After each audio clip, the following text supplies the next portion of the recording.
bonjour. Je vous souhaite la bienvenue et vous remercie pour avoir accepté de répondre à notre invitation pour cette petite activité de recadrage ou de mise au point sur un certain nombre de choses qui se sont racontées autour du dossier EPST juste après les dépôts d'une dénonciation auprès du procureur général. Je ne pensais pas que ça pouvait arriver à ce point. Je ne voulais pas arriver à ce niveau, commencer à communiquer à tout moment avec le public, mais j'ai été poussé à le faire par le cours des événements. Je voudrais d'abord rappeler que dans le cadre de mes prérogatives constitutionnelles, en tant que député national, l'article 100 de la Constitution me donne les droits et les pouvoirs de contrôler le gouvernement, les entreprises publiques, les établissements publics et les services publics. Au-delà de la fonction législative qui est reconnue à un député national. Alors, dans le cadre des vacances parlementaires, j'étais en contact avec ma base, comme on appelle communément, qui a fait remonter vers moi un certain nombre d'informations qui mettent en mal la mise en œuvre effective de la gratuité de l'enseignement. J'ai fait une question écrite, j'ai adressé au ministre de l'EPST. Je peux vous assurer qu'alors que le règlement intérieur prévoit, je crois dans les 3-4 jours, l'Assemblée nationale doit notifier la question au ministre intéressé qui a 10 jours pour répondre, mais ça fait plus de 2 mois que j'attendais la réponse. Mais entre-temps, je ne pouvais pas laisser la question se diluer dans cette lenteur-là, qui peut être justifiée par des obstacles politiques que vous pouvez imaginer. Pour des raisons d'efficacité, j'ai préféré changer le fusil d'épaule. En date du 2 mars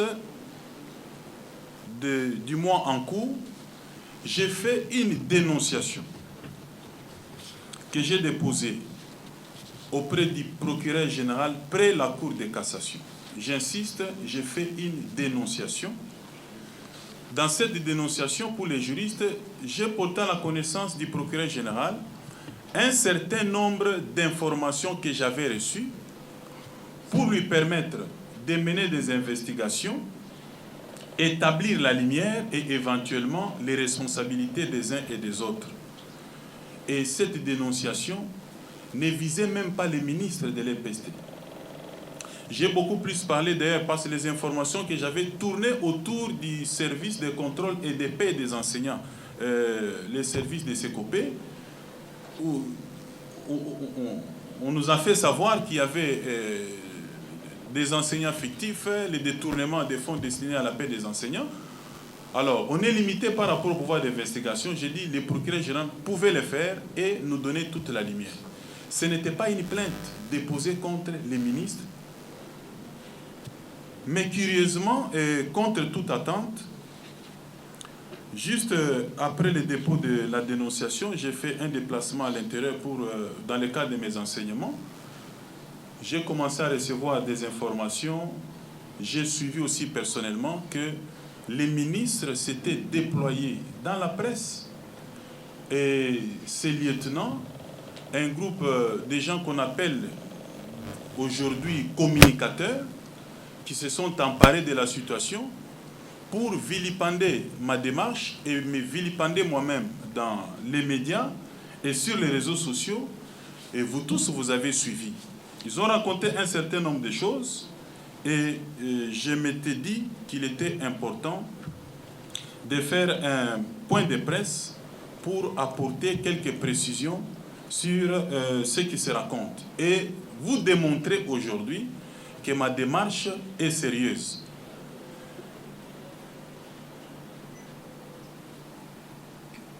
Deuxièmement, à titre toujours de préalable, j'ai entendu dans les arguments que j'ai considérés comme des faux fuyants, que j'avais poignardé le chef de l'État dans les dos, dans ma démarche qui voulait, n'est-ce pas, protéger ces programmes ambitieux de la gratuité de l'enseignement. J'ai devenu finalement quelqu'un qui combattait la réalisation du programme, et on a même raconté des choses du genre, tout ce que je faisais allait empêcher à la Banque mondiale de venir financer les programmes. Mais laissez-moi vous dire tout de suite que même au moment où nous parlons, le ministère de l'EPST n'a pas de données statistiques chiffrées, fiables, qui puissent permettre même à la Banque mondiale de venir immédiatement injecter les fonds.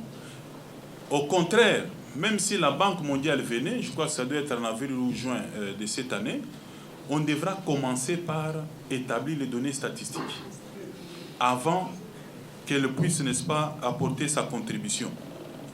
Et cette activité, ou ma démarche, permet effectivement d'assainir les secteurs de l'EPST pour permettre la rationalisation des ressources afin que la gratuité soit non seulement effective mais pérenne, mais pour qu'on puisse aussi offrir à nos enfants un meilleur avenir. On a toujours raconté comment le pays est riche, mais au moins avec la gratuité, les enfants peuvent réaliser qu'ils étudient gratuitement parce que le pays a des richesses et est capable de supporter leur avenir. J'ai entendu dire également que l'action était soutenue par le premier vice de l'Assemblée nationale, Jean-Marc Aboun, président de mon parti, ainsi que l'ancien ministre de l'EPSP, Maker Mwango. Pour ceux qui me connaissent, ils savent que je ne réfléchis pas par procuration. Je n'agis pas également par procuration. J'ai un certain nombre de dossiers que je suis en train de suivre, notamment la vallée de la Funa, on est en train de spolier ces terrains-là, les marchés Matalikibala, mais personne ne m'a dit qu'il y avait quelqu'un derrière. Et au moment où je vous parle, il y a des ministres sur ces dossiers-là, à qui on a adressé des correspondances, qui n'ont pas réagi. Mais demain, lorsqu'on prendra la tangente sur eux, on dirait également qu'il y a quelqu'un derrière qui est en train de... Comme si, en tant que député national, je ne suis pas capable de réfléchir sur une voie et l'amener à bon port, sans être influencé. Encore que Maker Mwango, qui est député, je n'ai jamais eu même 10 minutes avec lui, même dans un restaurant, ou même debout à l'Assemblée nationale, en train d'échanger. À part bonjour, le reste, je ne sais pas. Je ne sais même pas à quel moment on s'est réunis autour de ça. Le président de mon parti, jamais j'ai reçu des instructions dans le cadre de ces dossiers qu'il faut aller mener telle action pour aller nuire tel ou tel autre ministre. Ce sont des faux fuyants. Au lieu de répondre aux vraies questions qui sont posées, on cherche des faux fuyants pour chercher des arguments politiques et politiser la chose. Pourtant, la gratuité de l'enseignement profite premièrement à nos enfants. De 6 à 11 ans, aucun enfant n'est membre d'un parti politique. Mais tous les enfants qui profitent de la gratuité viennent du FCC, du CACH, de la MOUCA, de la société civile. Donc cette histoire de gratuité ne peut même pas être politisée. Les enseignants qui enseignent, ils sont pris en charge, non pas parce qu'ils sont membres de telle ou telle formation politique, mais tout simplement parce qu'ils sont professionnels de la Craie Blanche, ils donnent une formation aux enfants et méritent d'être soutenus. Cette question ne peut pas être politisée. Alors, je ne peux pas comprendre qu'un député national qui agit dans le cadre de ses prérogatives constitutionnelles. Quand vous prenez l'article 100 de la Constitution, il est clair. Les députés ont pour mission de légiférer, contrôler le gouvernement, les entreprises publiques, les établissements publics et les services publics. Mais lorsque un député national entreprend une démarche, même si ça concerne un ministère, le ministre n'a pas le droit de passer dans les médias et entraîner ou payer un certain nombre de personnes qui s'appellent communicateurs pour commencer à raconter des choses qu'ils ne maîtrisent pas. Aujourd'hui, si je suis obligé de faire ces points de presse, c'est à cause, évidemment, de ces points de presse. Un collègue député qui a approché le ministre lui a posé la question, mais si les points de presse sont tenus, c'est à cause des gens que vous avez déployés dans les médias. Et le ministre n'a pas reconnu, il a dit, mais c'est leur propre initiative. Il n'a envoyé personne. Alors, quand vous n'envoyez personne, qu'est-ce que vous faites? Ils prennent les faits et causes pour vous et vous ne dites rien. Donc, vous allez endosser la responsabilité. Alors, mes chers amis, ceux qui me connaissent savent que si je m'engage sur un dossier, c'est que j'ai toutes les informations nécessaires. Depuis que ces communicateurs avaient pris d'assaut les médias, les réseaux sociaux, pour commencer à vilipender cette action, ça a donné un effet contraire. L'effet contraire, c'était lequel? J'ai commencé à recevoir des informations de partout. Je peux vous dire que j'ai eu des appels de Aru, de Lituri, au Bas-Congo. J'ai eu des informations dans les Bandundu, à l'Équateur, dans les Kasaï. J'ai eu des informations de partout. Et au moment où je vous parle, j'ai toutes les informations que même les ministres, j'imagine, n'ont pas encore.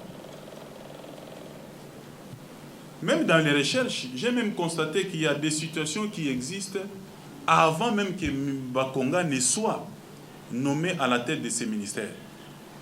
Je me demande d'ailleurs pourquoi il prend fait et cause. Des fois même des situations qui sont antérieures à son entrée en fonction. Tout ce que nous cherchons, c'est d'assainir ces secteurs-là pour que le programme de la gratuité de l'enseignement soit effectif. Quelqu'un a raconté, un des communicateurs, non, il a besoin d'argent, tout ça, il va se retirer.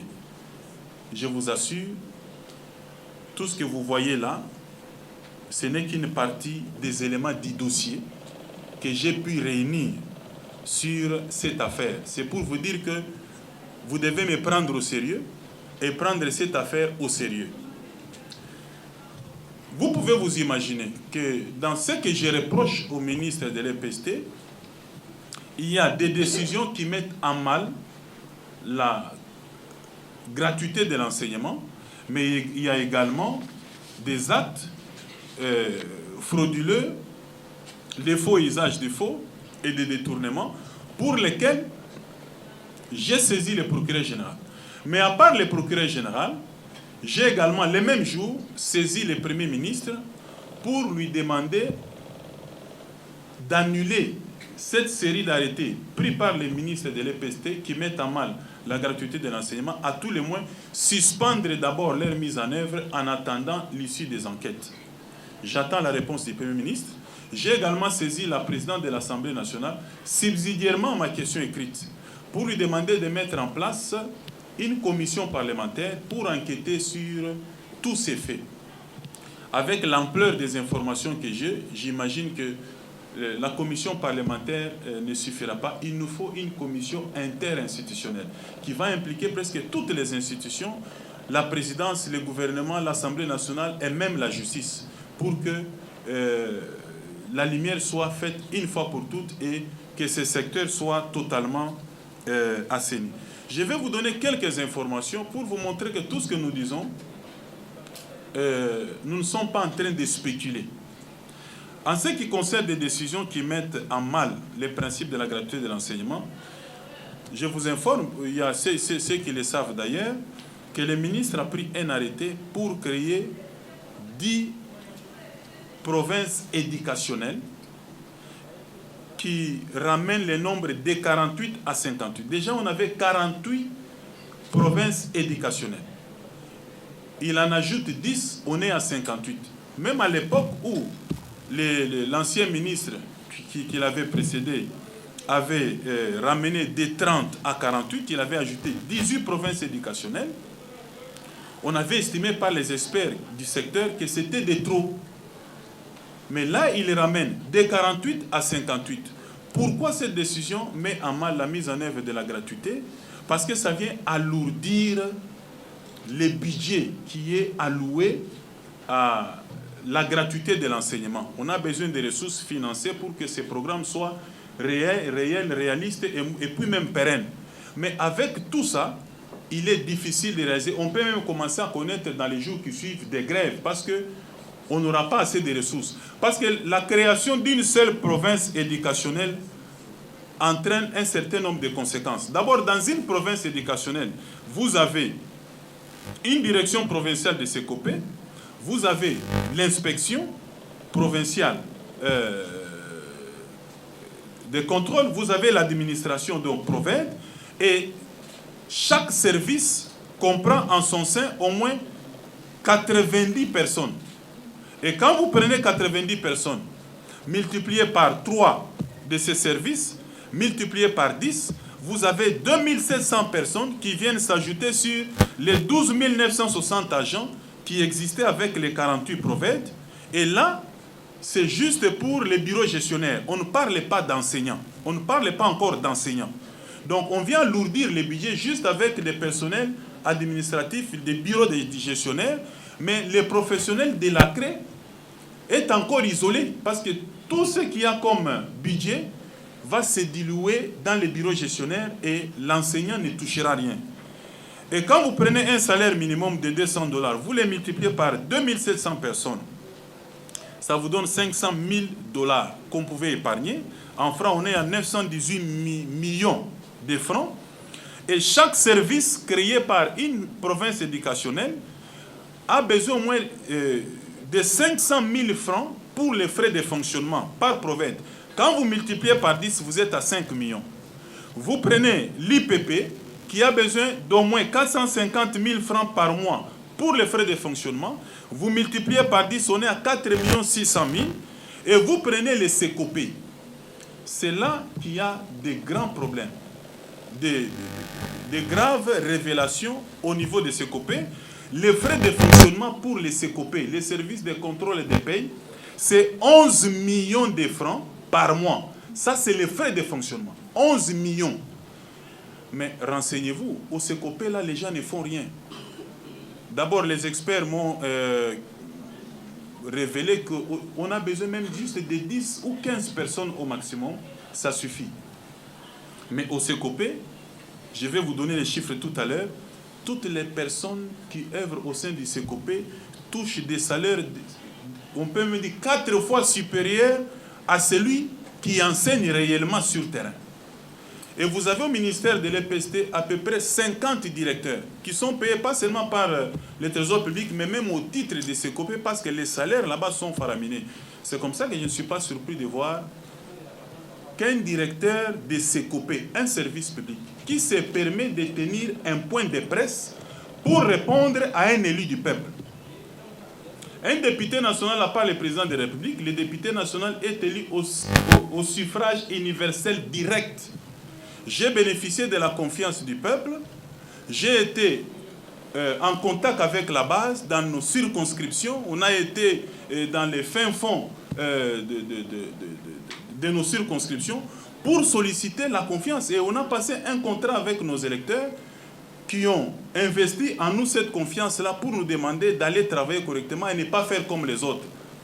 Mais un service public qui est placé sous le contrôle d'un député national qui fait juste une dénonciation et le directeur de ce service-là se permet, au lieu de répondre ou même d'attendre, c'est une dénonciation qui est faite, attendre que le procureur général qui va apprécier qui il peut inviter dans le cadre des enquêtes pour apporter les réponses ou des informations dont il aura besoin. Donc, jusque-là, personne n'est invité, personne n'est inculpé, mais c'est tout le monde qui s'agite, c'est tout le monde qui commence à répondre. Le directeur de SECOPE s'est permis de faire un point de presse pour me répondre. Ce qui est inadmissible. À un élu du peuple, dans le cadre de ses prérogatives constitutionnelles, on ne répond pas comme ça. Je comprends parce qu'au SECOPE, ils ont des frais de fonctionnement qu'on ne reconnaît jamais à un député national.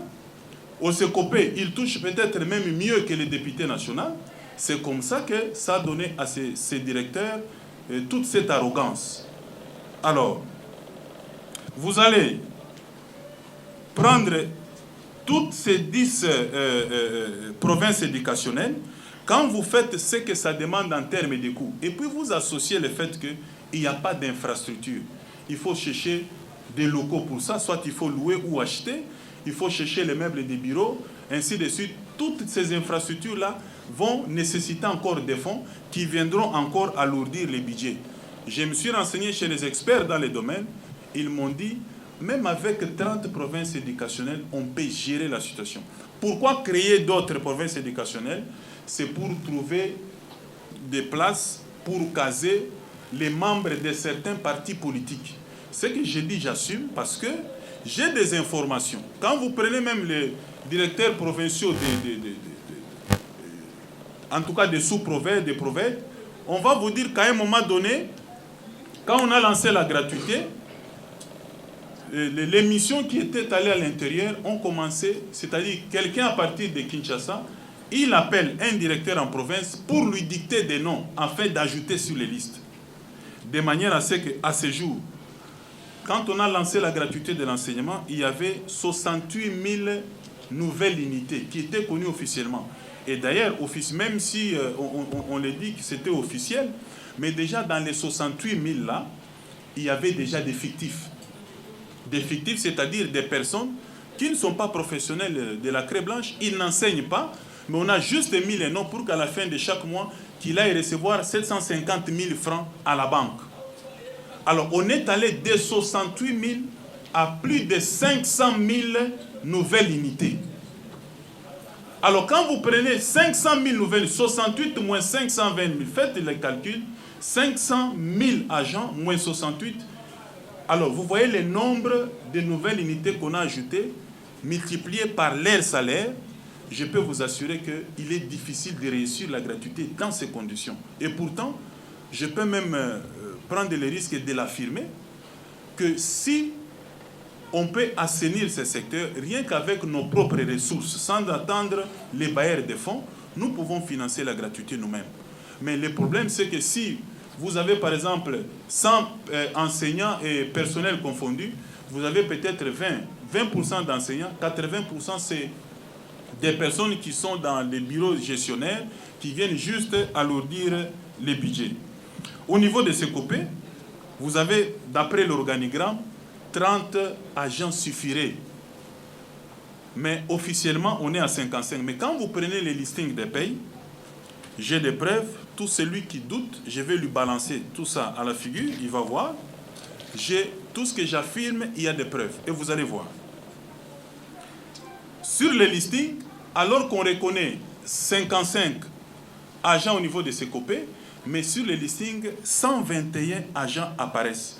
Mais d'où viennent d'autres qui touchent au moins un salaire minimum de 750 000? Je me dis, ça ne sert à rien de rester à l'Assemblée nationale. Si ça continue, mieux vaut aller au COPE.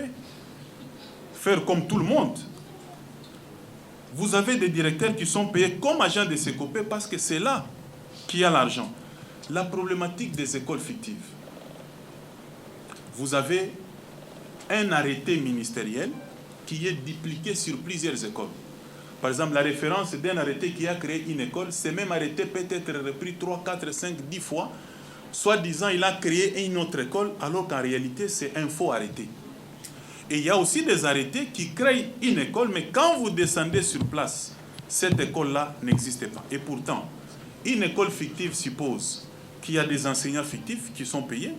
Une école fictive suppose qu'il y a des frais de fonctionnement fictifs qui sont payés.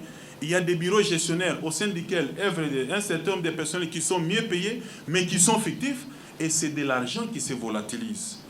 Pour la problématique des faux arrêtés, j'ai toutes les données de toutes les provinces. Quand vous voyez par exemple un tableau comme ça, partout où il y a les rouges, on indique les faux arrêtés. Là où il y a les verts, ce sont les vrais arrêtés. Et ça, c'est pour toutes les provinces de notre pays. Donc c'est pour vous dire que ce travail mérite une commission interinstitutionnelle pour faire un grand travail de toilettage. Et je sais que c'est un grand travail. Vous avez une autre problématique, c'est celle des écoles privées. Mais certaines écoles privées, j'ai des preuves, qui sont reprises sur la liste des écoles conventionnées. Soit catholiques, soit kimbanguistes, soit protestantes, mais une école privée. Vous prenez certains enseignants des écoles privées qui sont alignés sur les listings comme s'ils étaient enseignants des établissements publics. Nous avons des éléments. C'est comme ça que tous ceux qui passent à la télé, là, communicateurs, ils vont faire de la politique, alors que nous sommes devant un dossier qui est sérieux, pour lequel l'avenir de nos enfants en dépend.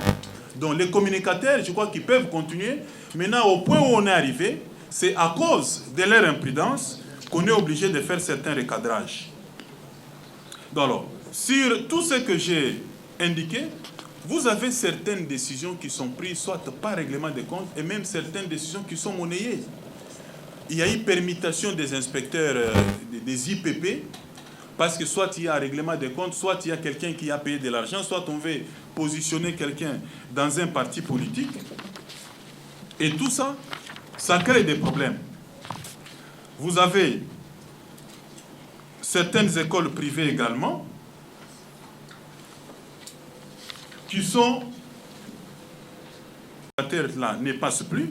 L'article 68 de la Constitution, que les institutions de la République sont le président de la République, 1. 2, les parlements. 3, le gouvernement. C'est pour dire que le Parlement vient avant le gouvernement, donc les députés viennent avant les ministres. Il arrive des fois même dans des cérémonies, vous arrivez comme ça, on vous demande de vous lever parce qu'il y a un ministre qui arrive. Vous arrivez, on dit les députés, il n'y a pas de place, on vous demande de vous débrouiller. Vous arrivez, on vous dit non, il y a un conseiller. L'institution, c'est le président de la République. C'est même pas, on n'a pas dit conseiller. Et vous arrivez comme ça, on vous demande de vous lever. Il y a même des ministres, vous lancez une question écrite et c'est un directeur de cabinet qui dit honorable, je vais vous voir dans mon bureau. À un directeur, j'ai dit je ne vais pas vous répondre, mais soyez sûr que je ne viendrai pas. Parce que je ne peux pas venir vous répondre. Je vais répondre à un directeur. Pourquoi? Moi, j'ai écrit au ministre, j'attends la réponse. Je ne dis pas que tous les ministres sont comme ça. Il y a aussi des bons ministres. Si on commence à citer les noms, on va dire on a fait la publicité.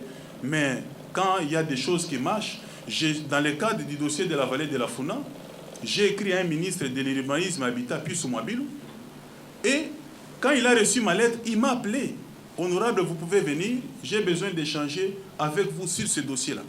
J'ai répondu, on a examiné, il a pris l'engagement de venir sur le terrain palper du doigt. Le ministre est descendu. Et après sa descente, j'avais même oublié 2 semaines après, le ministre m'appelle, honorable, si vous pouvez venir voir l'évolution du dossier, comment on évolue. Voilà quelqu'un qui a compris ce qu'est un député, parce que lui-même a été plusieurs fois député, il sait ce que les députés représentent. D'abord, à moi-même, là, comme je suis assis là, je représente plus de 80 millions de Congolais, parce que je suis député national. Alors vous trouvez quelqu'un qui est nommé par un arrêté ministériel au service de ses copains, qui fait un point de presse pour répondre et défier 80 millions de Congolais à travers un député. C'est ce qu'il faut fustiger. Vous avez certaines décisions qui sont prises sans justification. J'ai reçu aussi nos amis, les comités de gestion de Éduc TV. D'abord, cette chaîne thématique qui a été créée juste pour vulgariser les programmes du secteur, avec un comité de gestion qui s'est réveillé juste un matin et a eu l'information que le ministre a pris un été, il vous a mis à porte, il vous a mis à la porte, il vous a remplacé par d'autres personnes. Nous sommes quand même dans un état de droit. Ça ne peut pas se passer comme ça. Les fonctionnaires de l'État, vous vous réveillez le matin, on vous signifie n'entrez plus parce que le ministre vous a remplacé et ces fonctionnaires-là se retrouvent dehors, contre lesquels il n'y a même pas une action disciplinaire qui avait été diligentée contre eux, aucun grief, et ils se retrouvent dehors. Alors, c'est parmi des choses qui mettent à mal la gratuité de l'enseignement. Il y a des détails, par exemple, sur l'Info7. Quand je dis Info7, je crois que les professionnels du secteur, ils comprennent. Tout ceci, si nous le disons, ce n'est pas un conflit personnel contre les ministres. Comme je l'ai dit ici, je n'avais pas déposé une plainte contre lui. Je n'ai rien contre lui. Je n'ai même pas l'ambition de les remplacer. Je n'en ai pas besoin. Dans tous les cas, c'est un poste qui est réservé au FCC. Je ne l'occuperai jamais. Donc, ce qui me préoccupe, c'est l'avenir de nos enfants qui sont apolitiques, qui ne connaissent rien de la politique, pour qui nous devons faire quand même. Ce programme a permis à plus d'une dizaine de millions d'enfants de prendre et même de reprendre les chemins de l'école.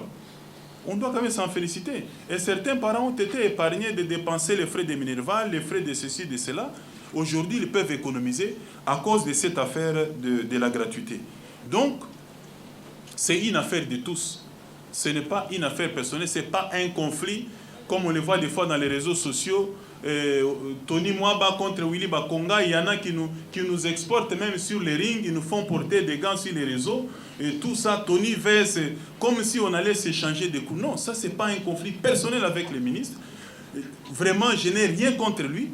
J'ai eu des informations. Il pouvait même s'approcher pour savoir qu'est-ce qui se passe, les vérifier aussi. Alors, lui en a fait un problème personnel. Il a commencé à s'attaquer aux députés. Et même après, ici, vous verrez que les communicateurs vont continuer. Mais un ministre, je prends d'abord les textes qui organisent les cabinets ministériels. Je ne vois pas la place des communicateurs. Ils viennent d'où? Quand on fait le travail, et c'est ce que vous nous demandez, quand vous ne faites rien, on va dire « Bavota qui a salakini ». Mais quand on agit, il y en a qui disent « Non, lui aussi, il exagère ». Donc, vous nous demandez une chose et le contraire à la fois. Alors, nous voulons faire le travail qui est le nôtre. C'est pourquoi, en termes de recommandations, moi, j'ai décidé de réécrire au Premier ministre pour solliciter la mise en place d'une commission interinstitutionnelle pour impliquer tous les services et même certains partenaires qui accompagnent ce secteur dans la gouvernance du secteur. Au Premier ministre, je crois que je vais lui déposer certains éléments pour lui permettre, à titre préventif, de suspendre d'abord les arrêtés qui sont incriminés, permettre d'abord de faire la lumière sur leurs effets réels dans les secteurs avant de pouvoir avancer, sinon de les annuler carrément. À l'Assemblée nationale, je crois qu'on aura un retour déjà le lundi prochain. Au-delà de la question, c'est ce qui se passe aussi. J'ai déposé une question écrite, mais qui n'a pas prospéré. Alors, je suis quand même professeur de droit, je suis avocat aussi, j'ai de l'expérience. Quand une voie est fermée, j'essaie toujours de m'effrayer une autre. Aujourd'hui, avec la voie du parquet général, il n'y a pas d'obstacle. Maintenant, tout le monde regarde vers le procureur général pour voir ce qu'il va faire de ces dossiers parce qu'il sera documenté pour se faire et faire des interpellations. Vous avez même suivi des gens qu'on a appelés les leaders syndicaux. Ils font un point de presse pour me répondre. Mais un syndicat est là pour représenter les enseignants et défendre leurs droits. Mais quand vous voyez un syndicat s'élever, commencer à combattre quelqu'un qui prend fait et cause des enseignants, c'est qu'il y a une complicité. J'aimerais vraiment que le PG puisse établir cette complicité-là, pour que ce genre de choses ne se répètent plus. Je vais même demander aux enseignants de revoir un peu ces syndicats-là, parce que ce n'est pas possible. Nous dénonçons des choses pour améliorer les conditions des enseignants, et ce sont les syndicalistes qui se pointent pour commencer à vilipender cette action. Pour le procureur général, j'ai dit qu'il est déjà saisi. On va peut-être lui apporter les éléments nécessaires pour qu'il puisse continuer. Mais pour le ministre lui-même, je crois qu'il pouvait même, à la limite, nous demander même une petite note sur les informations que nous avons eues pour lui permettre de mener des investigations à son niveau et apporter les correctifs nécessaires. Et cette affaire pouvait même prendre fin. Nous allons nous réserver le droit de suivre de près pour voir l'évolution. Mais je crois que ce n'est pas tard. S'il a besoin des informations, on les mettra à sa disposition, qu'il corrige pour permettre à ce que ce programme de la gratuité de l'enseignement soit pérenne et ça soit vraiment effectif. Et non seulement les enseignants doivent être payés, mais bien payés, mais les élèves aussi doivent étudier gratuitement, mais recevoir aussi un enseignement de qualité. Voilà, mes chers amis de la presse, les quelques précisions que je voulais vous apporter par rapport à ma démarche au sujet de ce que la dénonciation que j'ai déposée chez le procureur général a donné lieu à une agitation qui ne se justifie pas. Vous apprenez qu'on a déposé une dénonciation, on ne vous a pas cité, on ne vous a pas encore invité. vous commencez à vous agiter. C'est ce qui a donné lieu à ce que nous faisons aujourd'hui. Et les ministres, je crois qu'il va suivre. Tout ce que vous voyez là, ce sont des données qui attestent tous les faits que je suis en train de dénoncer dans ce secteur. L'objectif, ce n'est pas avoir la tête du ministre. Dans tous les cas, même s'il est remplacé, tout celui qui viendra là, si il évolue sur le même chemin, nous allons aussi le rencontrer. Mais le ministre doit faire son travail. On n'a pas besoin qu'il parte, mais qu'il corrige les choses à son niveau pour que les choses puissent réussir. Je crois que ça sera aussi son honneur. C'est le premier ministre d'État qui a été nommé après avoir lancé ce programme de la gratuité. Mais si ce programme passe, il réussit, je crois que tout le monde lui jettera aussi des fleurs. Voilà l'essentiel de ce que j'avais en termes de recadrage et je reste à votre disposition pour les plus amples détails. Je vous remercie. Merci beaucoup. Journal. Je ne suis pas en train de me justifier. Je suis en train de faire un recadrage. Parce que je me dis, dans notre pays, il y a eu peut-être une mauvaise habitude. Et quand on voit des députés entreprendre une démarche, ça veut dire qu'il y a une autre finalité. Mais ce n'est pas mon cas. Parce que ça, j'ai suivi et les gens m'ont rapporté de ce que les ministres et ces communicateurs ont essayé de distiller, n'est-ce pas, dans l'opinion. Mais s'il faut aller tout droit vers vos questions, ça va aboutir à quoi? Parce que les ministres à la majorité, non. Mon cher ami, je crois que j'ai souligné ici que ce sont les enfants qui sont concernés, de 6 à 11 ans, l'école primaire.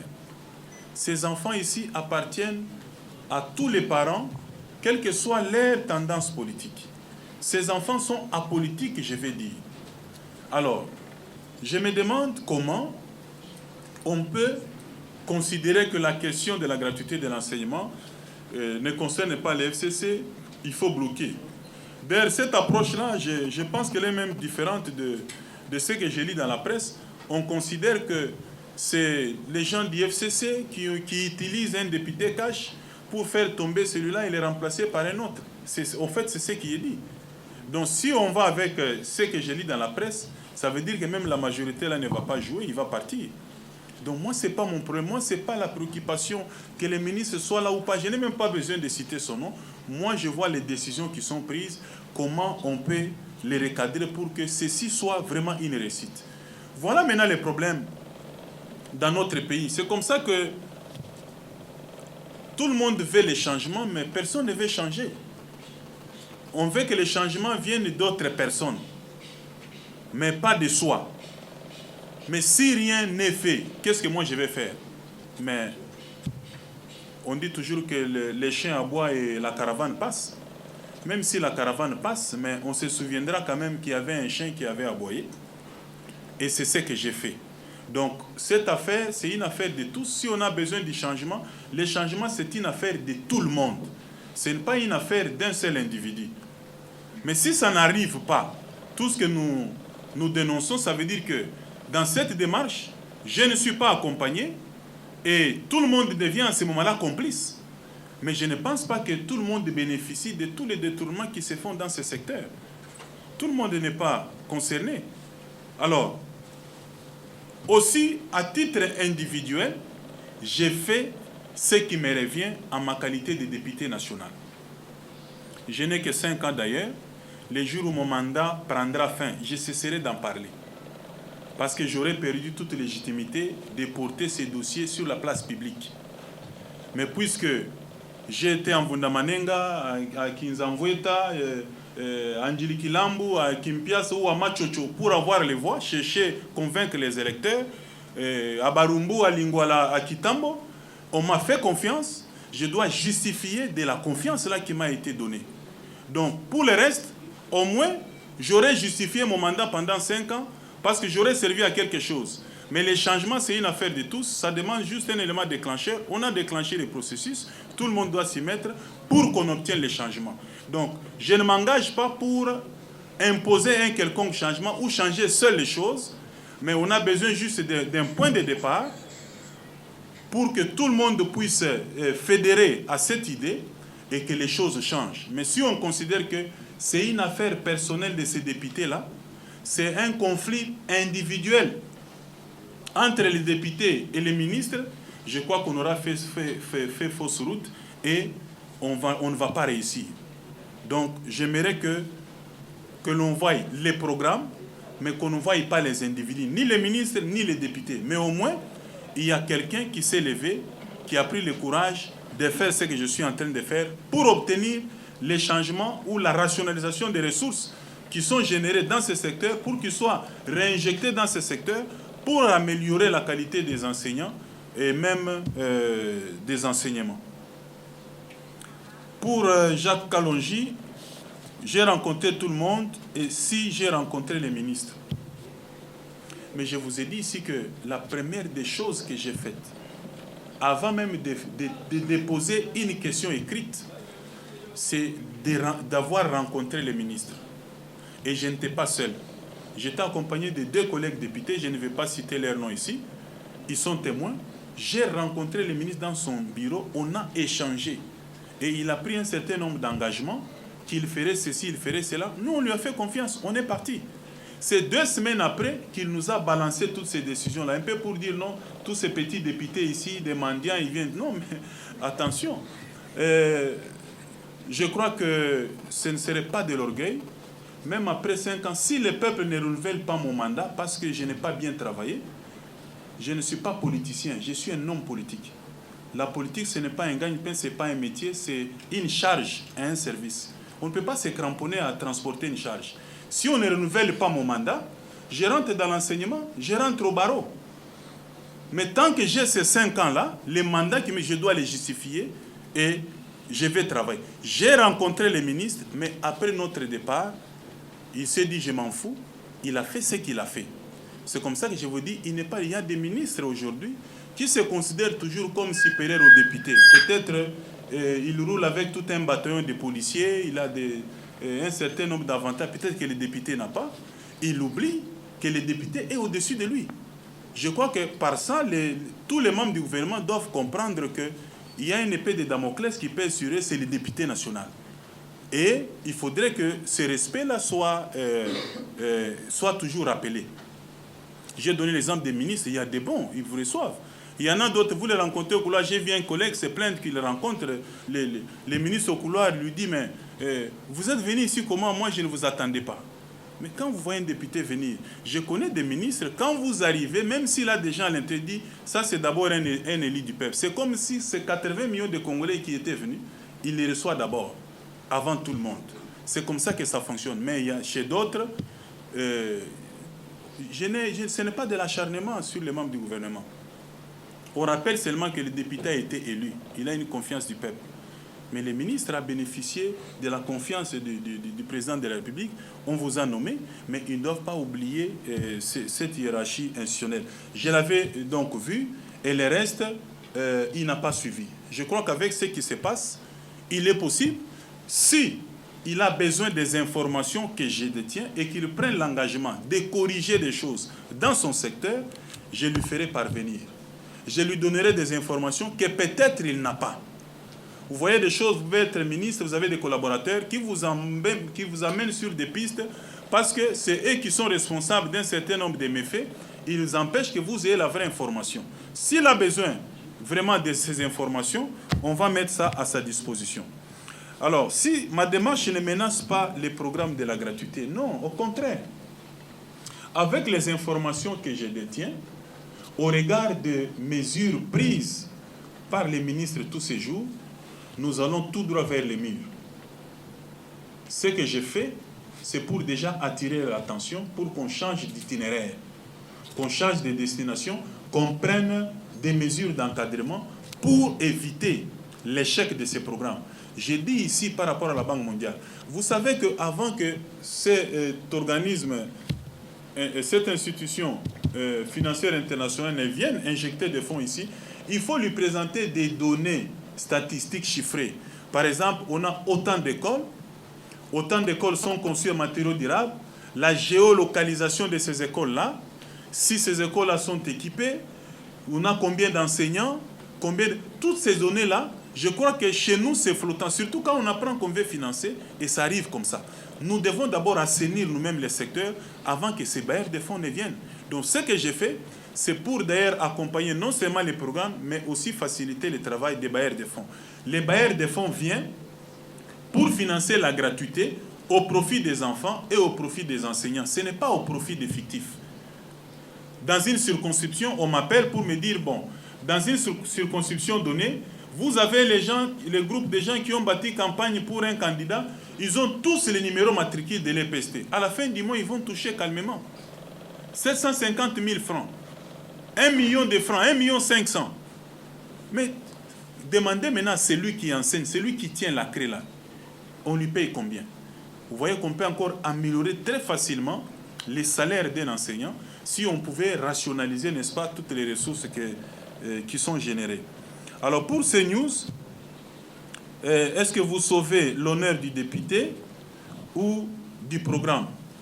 Pour être sincère avec vous, c'est pour les deux. C'est pour les deux.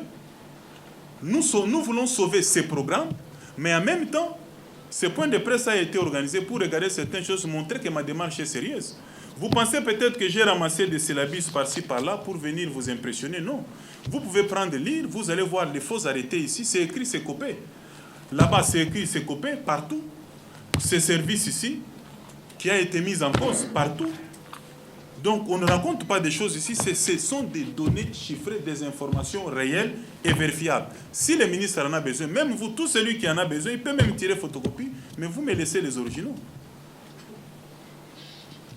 Alors, vous avez également la radio Okapi. Si l'instruction est en cours, pourquoi? Ce que je suis en train de faire, je suis en train d'enfreindre la loi, parce que il y a un dossier en cours. J'ai saisi le procureur général. D'après les collectifs, parce qu'il y a un collectif d'avocats qui est sur les dossiers, d'autres vont s'ajouter pour suivre les dossiers. Avec ce qu'il y a eu, la remise et reprise, au niveau de l'administration, il y a eu un peu de la lenteur. On n'a pas encore attribué les dossiers. Je crois qu'avant la fin de la semaine, le dossier sera attribué à un magistrat à qui les éléments seront déposés. Je ne commente pas l'affaire en cours, parce que dans tous les cas, l'instruction est secrète. Je n'ai pas écho du secret de l'instruction pour venir faire état ici. Je ne viens pas vous donner le compte rendu de l'instruction du dossier au niveau du parquet général. Ici, c'est un recadrage sur des choses qui ont été distillées dans l'opinion. Vous savez que le capital de l'homme politique, c'est la réputation. On ne va pas laisser ça comme ça. C'est comme ça que j'ai voulu juste apporter ces éclaircissements pour essayer de dissiper tout ce que les communicateurs qui sont reniés aujourd'hui par le ministre lui-même, on m'a confirmé par un collègue, ont essayé de faire. Le ministre lui-même, il était surpris de voir que des gens sont passés, qui se sont donnés eux-mêmes du travail. Je ne sais pas si c'est devenu aussi un métier libéral, pour commencer à parler honneur pour le compte du ministre. Je me dis demain, même les PGA suivent, on va demander au PG d'interpeller certains communicateurs pour venir déposer et présenter leurs dires et moyens par rapport aux des choses qu'ils ont débitées dans la presse.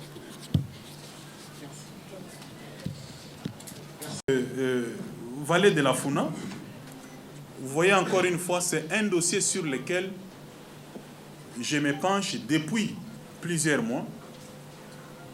Ce petit triangle-là qui est en train d'être spolié avec la complicité de la police, des autorités politico-administratives locales, de l'armée, des hommes d'affaires qui sont en train de chasser tous les maraîchers. Ce terrain-là a été confié aux maraîchers, mais il est en train d'être spolié. Je peux vous dire que j'ai saisi presque toutes les autorités de ces pays, mais le dossier n'évolue pas.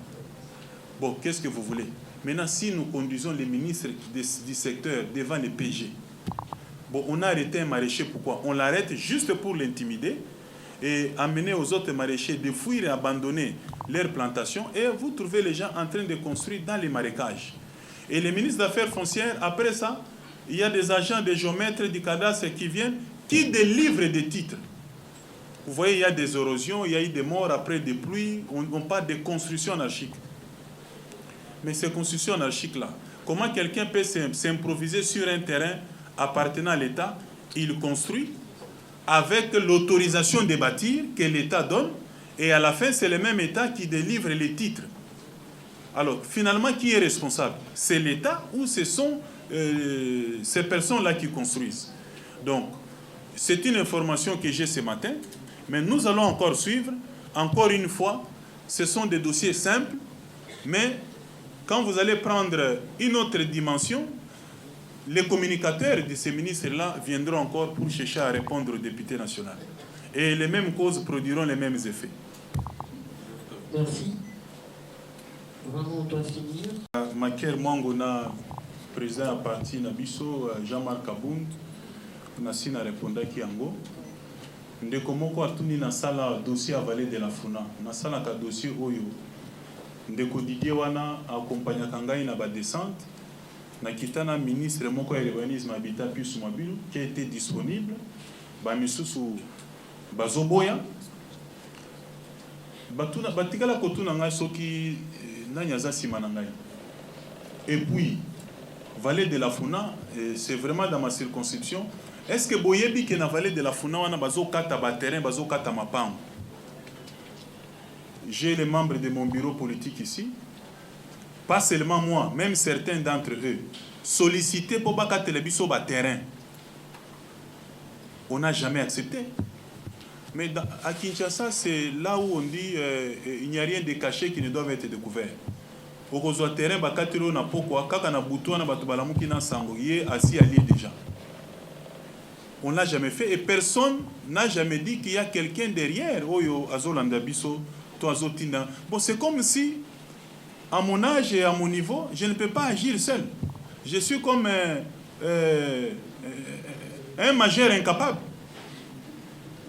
Donc il faut qu'on manipuler Ngaï. Donc je ne peux pas agir. Dans tout ça, il faut qu'il y ait quelqu'un comme une marionnette. Donc, manipuler. C'est pas normal. Je vous ai déjà dit que quelqu'un comme Maker Mwango. Bon, j'aurais bien encore voulu que Batanga Kaka, président à parti Nabiso, premier vice-président de l'Assemblée nationale, les choses allaient avoir l'apparence d'être vraies. Mais quand vous associez Maker, c'est là que Ebi Masuko, que Zalukuta, on ne peut même pas poser des questions. Parce que Maker, je vous dis, je ne suis jamais resté avec Maker même 3 minutes en train de causer. En tout cas, je ne me rappelle pas. Ce qui n'a pas peut-être un sujet donné, je vais l'avouer, il n'y aura pas mort d'homme. Mais Nanou est salé maté. Donc, Makamboya Maker, je sais comment ça se passe. Quand un dossier est sérieux, on veut le politiser et intégrer certains personnages politiques Nakati pour trouver un soutien, tout ça. Au fait, c'est ça la stratégie utilisée, mais ça ne tient pas. Oubliez cette affaire de Maker, on l'indispose pour rien. Même le président de mon parti, on ne dispose pour rien. J'ai agi en tant que député. Des fois, j'ai vu dans la presse, on écrit « Tony Mwaba, député IDPS ». Non, je suis député national. Dans la Constitution Balobi, les membres de l'Assemblée nationale sont appelés députés nationaux. Ce n'est même pas honorable. Cette histoire d'honorable, on a habité sur Outual. Mais c'est dit député national. Mais il n'y a pas de député IDPS. Quand on ne fait rien, on est député national. Mais quand on agit, allié à Zamoutoakash, on est en train de détruire ces pays pour rien. Ou bien on ne fait rien. C'est-à-dire que vous êtes dans la cache, vous voyez que quelqu'un du FCC détruit le pays, bosse de l'autre côté. To FCC soit moni Moutouakash, parce qu'on est dans la coalition. Non, Makambouana a ouezate. Nous, c'est l'avenir des enfants qui nous importe. Nalié Soupou Yandakala. Encore une fois, c'est ça le problème avec notre pays. Est-ce que Moutoualié Soupou Yandakala, à quoi il y a une preuve de Nayanangoubo?